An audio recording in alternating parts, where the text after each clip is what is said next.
Hello everyone, welcome to a online solution. मैं हूं शेखर और आज की इस वीडियो में बात करने वाले हैं क्लास 12 हिंदी का चैप्टर नंबर 9 जिसका नाम है प्रगीत और समाज। इससे जो है हम लोग आज निचोड़ ऑब्जेक्टिव क्वेश्चन देखने वाले हैं, टाइप ऑब्जेक्टिव क्वेश्चंस, जो कि आपके एग्ज़ाम के लिए ये चैप्टर बहुत ही इम्पॉर्टेंट है। तो चलिए बिना वक्त को गवाए हुए वीडियो को स्टार्ट करते हैं। सबसे पहले अगर आप हमारे चैनल में न्यू हो तो चैनल को सब्सक्राइब कर लो, क्योंकि इस चैप्टर से रिलेटेड आपको हर एक क्वेश्चन कराया जाएगा, ठीक है, ताकि आपके एग्ज़ाम में एक भी क्वेश्चन ना छूटे। सब्सक्राइब करें चैनल को और बगल में बने बेल आइकन को दबाएं और ऑल पे क्लिक करें और वीडियो पसंद आने पर लाइक ज़रूर कीजिएगा। पहला नंबर सवाल देखिए। पहला नंबर सवाल कहता है नामवर सिंह की कौन सी रचना है। नामवर सिंह की कौन सी रचना है, तो यहाँ पर राइट आंसर होगा ऑप्शन सी, प्रगीत और समाज। ये है हमारा 9 चैप्टर, ठीक है। प्रगीत और समाज के लिखने वाले कौन है? नामवर सिंह, यानी इस क्वेश्चन का सी ऑप्शन राइट होगा। आज की इस वीडियो का टारगेट रखता हूँ 200 लाइक का। आप लोग फटाफट 200 लाइक कंप्लीट कर दो। मैं नेक्स्ट चैप्टर और भी लाऊंगा। अगर आप हिंदी का और भी चैप्टर चाहते हैं तो इस वीडियो के नीचे कमेंट बॉक्स में जाएं, आपको लिंक मिलेगा प्ले लिस्ट का। उसमें आप जिस भी सब्जेक्ट के चाहते हैं आसानी से आप वीडियो देख सकते हैं, ठीक है। चलिए क्वेश्चन नंबर 2 कहता है नामवर सिंह के गुरु कौन थे। नामवर सिंह के गुरु ऑप्शन ए रामचंद्र शुक्ल, हजारी प्रसाद, महावीर प्रसाद, इनमें से कोई नहीं। करेक्ट आंसर होगा ऑप्शन बी, हजारी प्रसाद। यानी नामवर सिंह के जो गुरु थे, टीचर थे उसके, वो थे Hazari Prasad. B option right होगा, बी ऑप्शन। अगला क्वेश्चन देखिए, तीसरा नंबर सवाल यानी कि 3 नंबर सवाल कहता है नामवर सिंह ने BA तथा MA, ठीक है, BA तथा MA की शिक्षा कहाँ से प्राप्त की, है ना। तो ऑप्शन देखिए, JNU से या DU से, है ना, JNU या दिल्ली यूनिवर्सिटी, है ना, BHU या इनमें से कोई नहीं, ठीक है। तो यहाँ पर जो 3 का राइट आंसर होगा ऑप्शन नंबर सी हो जाएगा हमारा। BHU से जो है नामवर सिंह ने BA और MA की शिक्षा जो है प्राप्त की थी। बी ऑप्शन राइट होगा। 4th नंबर सवाल देखिए। 4th नंबर सवाल कहता है प्रगीत कैसा काव्य है। प्रगीत कैसा काव्य है, तो ऑप्शन देखिए, गीत काव्य, आत्मपरक काव्य, प्रबंध काव्य, इनमें से कोई नहीं। गीत जो है ये प्रबंध काव्य, यानी कि इस क्वेश्चन का सी ऑप्शन राइट होगा, सी ऑप्शन। अगला क्वेश्चन देखिए। 5वां नंबर सवाल कहता है आपका दुनिया को हाथ की तरह गर्म और सुंदर होना चाहिए, यह किस कवि की कविता का अंश है। मतलब ये बताना है कि आपको या किस कवि की कविता का अंश है, यानी कि किस कवि का है। कि यहाँ पर कहता है कि दुनिया को हाथ की तरह गर्म और सुंदर होना चाहिए, तो ये जो है हमारा ए ऑप्शन राइट होगा। केदारनाथ का जो है, केदारनाथ कवि का कविता का ये अंश है कि दुनिया का हाथ की तरह गर्म और सुंदर होना चाहिए। ए ऑप्शन राइट होगा, ए ऑप्शन। इसी के साथ अगला क्वेश्चन देखते हैं। 6 नंबर सवाल कहता है आचार्य रामचंद्र शुक्ल के काव्य सिद्धांत का आदर्श कौन सा काव्य है। तो यहाँ पर ऑप्शन देखिए, गीति काव्य, मुक्तक काव्य और प्रबंध काव्य, इनमें से कोई नहीं। 6 का सी ऑप्शन राइट होगा, प्रबंध काव्य। अगला क्वेश्चन देखिए। 7 नंबर सवाल कहता है सहर्ष स्वीकारा हे कविता के रचिता, यानी कि ये कविता है और इसके लिखने वाले आपको बताना है कौन है, ठीक है। ऑप्शन देखिए, नागार्जुन, मुकित बिध, और ऑप्शन सी देखिए केदारनाथ, त्रिलोचन। यहाँ पर जो 7 का सही आंसर होगा वो होगा option number C, Kedarnath. Okay, C option right होगा। ये मुक्ति है, मुक्ति बोध होगा, शायद मुक्ति बोध, है ना। टाइप में मिस्टेक है, सॉरी। अगला क्वेश्चन देखिए, सच्चे अर्थों में प्रगीतात्मक का आधार क्या होता है। इसका आधार बताना है, प्रगीतात्मक का सच्चे अर्थों में क्या आधार होता है। तो यहाँ पर हमारा सी ऑप्शन राइट होगा। इसका जो आधार होता है ना, वो होता है समाज के विरुद्ध व्यक्ति, ठीक है, समाज के विरुद्ध व्यक्ति, यानी सी ऑप्शन राइट होगा। 9 नंबर सवाल देखिए, पर किसने यह सातों सागर के पार एकाकीपन से ही मानो हार, यह किस कवि के कविता का अंश है, यानी कि यहाँ से लेकर के यहाँ तक ये कवि है, ठीक है, यानी कि ये कविता है और ये बताना है कि किस कवि की कविता का अंश है।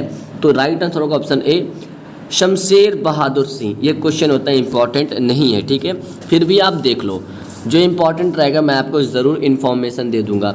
अगला क्वेश्चन देखिए, नागार्जुन के काव्य संसार के प्रगीत नायक का व्यक्तित्व किस प्रकार का था, यानी कि नागार्जुन का जो काव्य था वो प्रगीत नायक का जो व्यक्तित्व था वह किस प्रकार का था।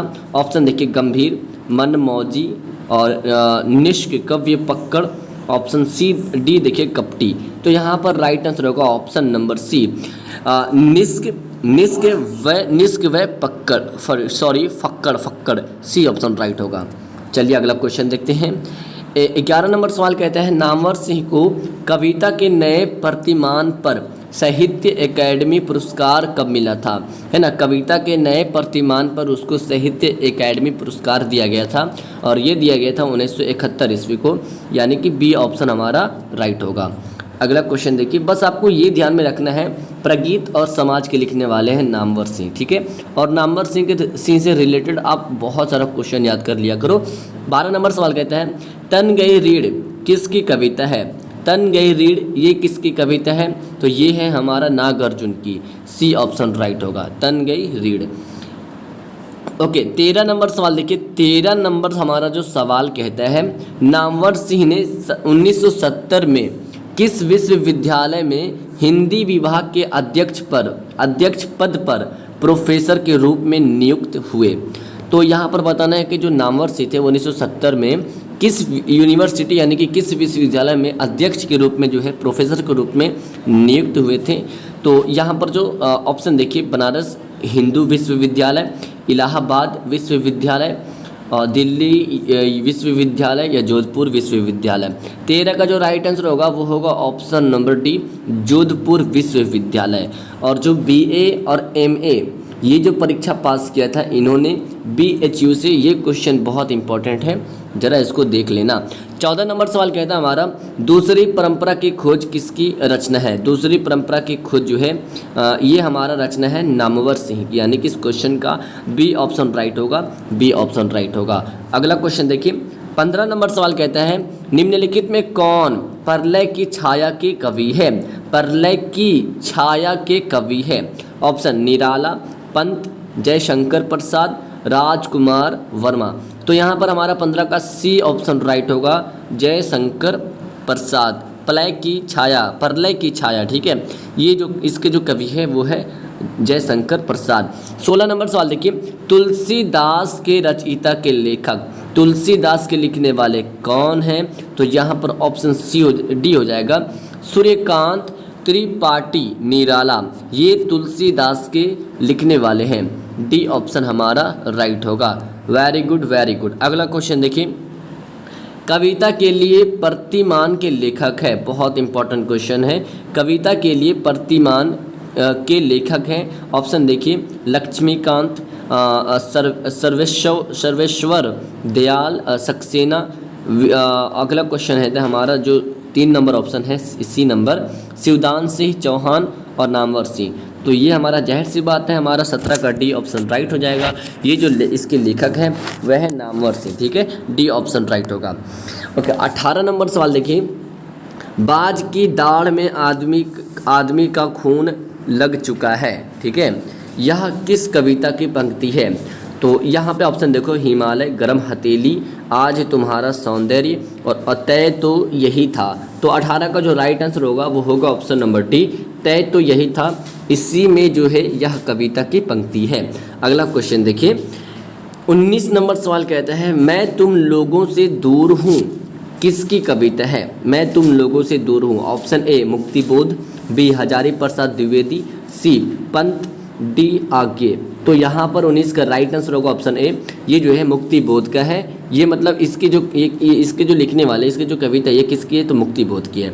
देखिए बहुत इंपॉर्टेंट क्वेश्चन है नामवर सिंह का जन्म कब हुआ था। नामवर सिंह का जन्म जो हुआ था वो था 28 जुलाई 1927 ईस्वी को। इस क्वेश्चन का ए ऑप्शन राइट होगा, ए ऑप्शन राइट होगा। अगला क्वेश्चन देखिए कौन सी पुस्तक नामवर सिंह की नहीं है। देखो कौन सी पुस्तक नामवर सिंह की नहीं है? तो यहाँ पर ऑप्शन देखो, पीली छतरी वाली सड़की लड़की, ठीक है। ऑप्शन बी, पृथ्वीराज रासों की भाषा, अंतराल और ना आने वाला कल। तो देखो यहाँ पर सफ़ा आपको दिख रहा है, ये जो पृथ्वी रासों की भाषा जो है ये नामवर सिंह की नहीं है। अगला क्वेश्चन देखिए, अब जो क्वेश्चन कहता है कौन सी पुस्तक नामवर सिंह की है? कौन सी पुस्तक? 1 मिनट, ये जो क्वेश्चन कह रहा था ना, इसको ध्यान से देखो। ओहो, यहाँ पर मिस्टेक हो गया। यहाँ पर जो क्वेश्चन है ना ये गलत है। क्वेश्चन है रियली में सीधा जो है कौन सी पुस्तक नामवर सिंह की है, ये नहीं, बिल्कुल गलत है, टाइप में मिस्टेक हो गया, ठीक है। ओके, तो पुस्तक बोला जा रहा है ना, पुस्तक। तो यहाँ पर जो राइट आंसर होगा ना, ऑप्शन नंबर भी होगा, पृथ्वीराज रासो जो है ये नामवर सिंह की पुस्तक है, ठीक है।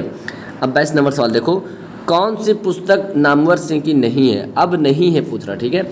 तो ये जो है त्रिछ हमारा जो है ये नामवर सिंह की नहीं है, ठीक है। अगला क्वेश्चन देखिए, जो गलत रहेगा मैं आपको इन्फॉर्म कर दूंगा। देखिए 23 नंबर सवाल कहता है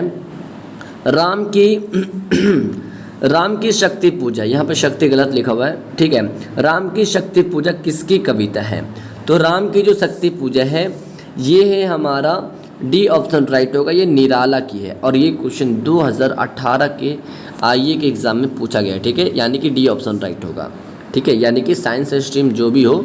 अगला क्वेश्चन, प्रगीत और समाज के लेखक नामवर सिंह, यानी कि सी ऑप्शन राइट होगा।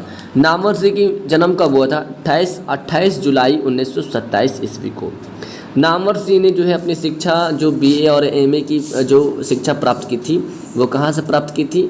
BHU से। ये भी बहुत इम्पॉर्टेंट है, ठीक है। और उसके बाद दूसरी परंपरा की खोज किसने की थी? ये किसकी रचना है? तो ये है नामवर सिंह की। तो ये भी आपको जो है याद रखना है। एक और क्वेश्चन नामवर सिंह से, नामवर सिंह को जो है साहित्य अकेडमी पुरस्कार दिया गया था 1971 ईस्वी को। और ये किस लिए मिला था? कविता के नए प्रतिमान पर मिला था साहित्य अकेडमी पुरस्कार। तो इतना क्वेश्चन आपको जो है नामवर सिंह से याद रखना है। आगे देखिए, आगे जो हमारा क्वेश्चन कहता है 25 नंबर सवाल है, नामवर सिंह द्वारा लिखित प्रगीत और समाज क्या है? तो ये जो यहाँ पर कहानी का जो अर्थ है ये बोल रहा कि जो प्रगीत और समाज है ये क्या है, ठीक है। तो यहाँ पर 25 का जो राइट आंसर होगा वो होगा ऑप्शन नंबर बी, ये है निबंध, ठीक है। रियली में बहुत इंपॉर्टेंट है, पूछेगा एग्जाम में, प्रगीत और समाज ये क्या है? तो ये है निबंध, ठीक है, जो कि नामवर सिंह के द्वारा लिखा गया है। 26 नंबर सवाल देखिए, नामवर सिंह को किस कृति पर साहित्य अकेडमी पुरस्कार दिया गया था? तो ये अभी मैं आप इसकी बात कर रहा था तो ये क्वेश्चन आ गया है। तो यहाँ पर आप हंस के आंसर दे सकते हो, ठीक है, जो कि हमारा ए ऑप्शन राइट होगा। कविता के नए प्रतिमान पर यानी कि उनको 1971 ईस्वी को, ठीक है, 1971 को जो है उनको साहित्य अकेडमी पुरस्कार दिया गया था। अगला क्वेश्चन देखिए, नामवर सिंह प्रधान संपादक थे। नामवर सिंह प्रधान संपादक थे। ऑप्शन देखिए, हंस के, सरस्वती के, या वागर्थ के, या आलोचना के। 27 का राइट आंसर होगा ऑप्शन नंबर डी, ये जो है आलोचना प्रधान के संस्थापक थे, यानी कि हमारा त्रैमासिक के, यानी डी ऑप्शन राइट होगा, डी ऑप्शन। इसी के साथ 28 नंबर सवाल देखिए, कामायनी के कवि है, कामायनी के कवि कौन है? कामायनी के कवि की बात करें तो ये है हमारा प्रसाद, यानी कि डी ऑप्शन राइट होगा। अगला क्वेश्चन देखिए, 29 नंबर सवाल कहता है लिरिक का पर्याय है। लिरिक का पर्याय क्या है? प्रगीत, कथा, जीवनी या कल्पना। तो लिरिक का जो पर्याय, ये जो इसका जो पर्याय है ये है प्रगीत, यानी कि हमारा ए ऑप्शन राइट हो जाएगा। नेक्स्ट क्वेश्चन देखिए। ओके, तो यहाँ पर हमारा जो क्वेश्चन है समाप्त हो चुका है। इस चैप्टर से मैं आपके लिए जो है टोटल 29 क्वेश्चन लाया हूँ, जो कि आपके लिए बहुत इंपॉर्टेंट है। अगर आप इस चैप्टर को यहाँ तक एंड तक देखे हैं तो प्लीज़ आप वीडियो को लाइक करिएगा। और अगर आप इस चैप्टर की पूरा क्वेश्चन चाहते हैं तो सबसे पहले आप क्या कीजिए, आप हो सके तो आप एक बार वीडियो को पॉज कर लीजिए और इसको एक बार पढ़ लीजिए, ठीक है। उसके बाद देखिए, अगर आप PDF लेना चाहते हैं तो सबसे पहले आप प्ले स्टोर से टेलीग्राम एप्लीकेशन डाउनलोड कीजिए और उसमें सर्च कीजिएगा आप लोग AA online solution class 12 science में हो तो साइंस ग्रुप लिखना, और आर्ट्स या कॉमर्स में हो तो आर्ट्स या साइंस ग्रुप या कॉमर्स ग्रुप लिखना। आ जाएगा टेलीग्राम ग्रुप, उसमें ज्वाइन हो जाना और उसमें सारा चैप्टर की जो है PDF पड़ा है। यूट्यूब लाइव जो वीडियो अगर होती है तो वो यूट्यूब पे होती है, तो सब्सक्राइब कर लीजिए चैनल को। मैं मिलता हूँ आपसे नेक्स्ट वीडियो में। अपने सेहत का ख्याल रखिएगा आप। Okay, thank you, that's all.